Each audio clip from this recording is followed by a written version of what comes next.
Trump got more votes in New Jersey and in Virginia last year than either of the winning candidates did, Mickey Sherrill or Spanberger.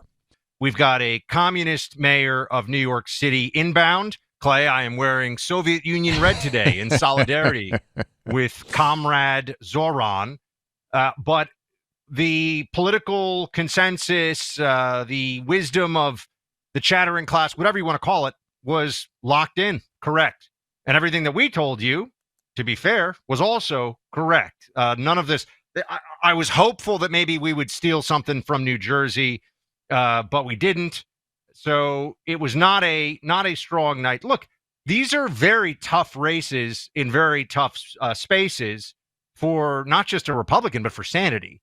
I mean, this is like the heart of darkness when you're talking about New York City. You're talking about the northern part of Virginia, which now dominates the state. Clay, I will say, and we're going to get into the demographic data too here. That also completely aligned with what we thought. If you thought some group was going to vote Mamdani, they did. By the way, Mamdani got over 90% of the black vote, something that was not talked about very much in advance of the election. So that was the single strongest demographic for Mamdani. But there are many, young women, millennials, Hispanics, Asians. There's all these breakdowns of the data we'll see. But Clay, I think that at the biggest level, at the 30,000 foot view, this is a reminder that economics is still the dominant political issue in America, wherever you are. People are worried about prices. They're worried about cost of living. They're worried about their future and their children's future, or even their ability to have children because of the future that they see. And the political party that addresses that with more aplomb, not just more accuracy. Zohran was more fun than the other guys. Yeah, he's a communist. He's going to ruin New York. We all get that, right? But Clay, who was more entertaining? Who was more engaging? Who seemed like he wanted it more? It's not even close. Cuomo barely showed up. New York City's in trouble with Mamdani, but they voted for him for sure. The turnout was huge. Here's what I would say about Virginia and New Jersey. And I think this is where not only do we look at the results, but we have to spin it forward, and we have to do it honestly. Trump got more votes in New Jersey and in Virginia last year than either of the winning candidates did, Mickey Sherrill or Spanberger. Why do I say that? Yes, it was a presidential election. Yes, it's an off-year election, but that always happens in New Jersey and Virginia. 600,000 Trump voters, Buck, did not show up and vote in both New Jersey and in Virginia. 600,000. Some of you are listening to us right now, and you didn't go vote, even though we told you to go vote. Okay? Shame. What does that mean going forward? The people, Buck, who hate Trump, they show up. Their brains are broken. They will show up at a school board vote because they hate Trump. The people who love Trump, they don't show up when Trump's not on the ballot. And so that is ominous for 2026. And candidly, it's ominous for 2028, which is why I have told you the pivot is coming very soon to Trump's voters won't show up in 28, and they're going to say Trump's voters won't show up in 26.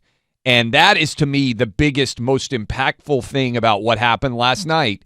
600,000 people less showed up in New Jersey and Virginia. It wasn't that somehow these Democrats won and turned out unbelievable numbers. The numbers in New York City were unbelievable. And they were good. I mean, they actually did do a good job of turnout, I think, in New York particularly, but in New York City. But that's why I said it's two different takes. New York City, They said, we want Kami Mamdani. He's our guy. We are excited to go to the polls and make this guy the next mayor. You said it's because he's exciting. I mean, I think that he ran, I think you got to give him credit, a great campaign, and he delivered based on an awful pitch, reality-wise. But in New Jersey and Virginia, the biggest story to me is Trump's people didn't show up. There is a fundamental reality that the GOP is going to have to address. Look, this is an off-year election. This was Democrat home turf really across the board. I mean, Virginia is a purple blue state.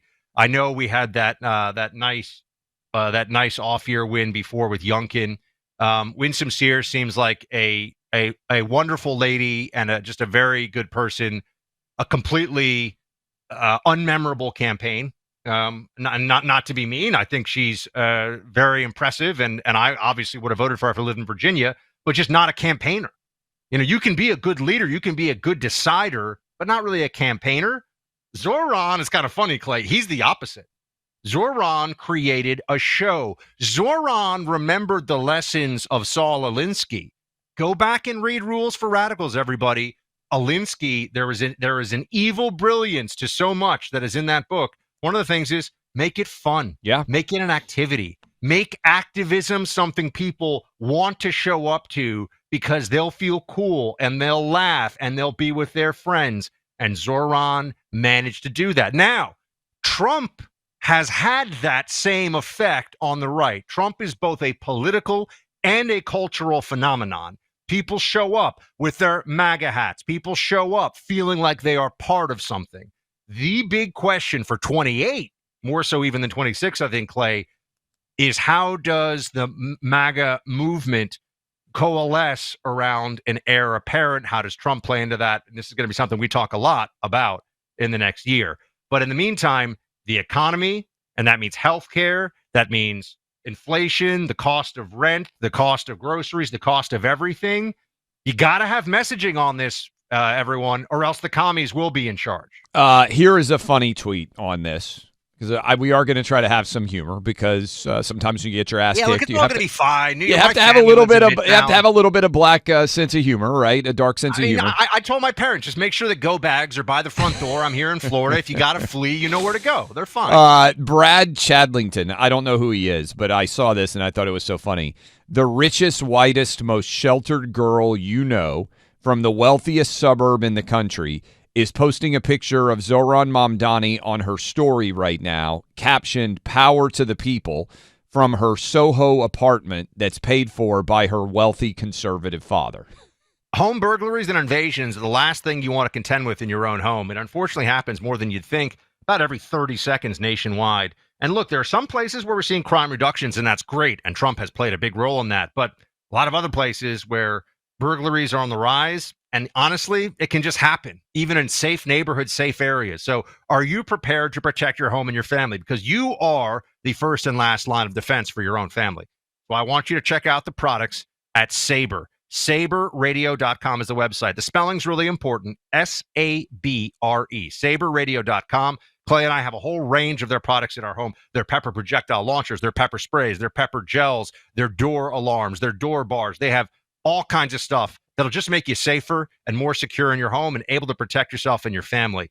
Act now and save 15% on Saber's mega bundle with extra projectiles, magazine, and practice targets. Visit SaberRadio.com. That's SABRE radio.com, or call them at 844-824-SAFE, 844-824-SAFE.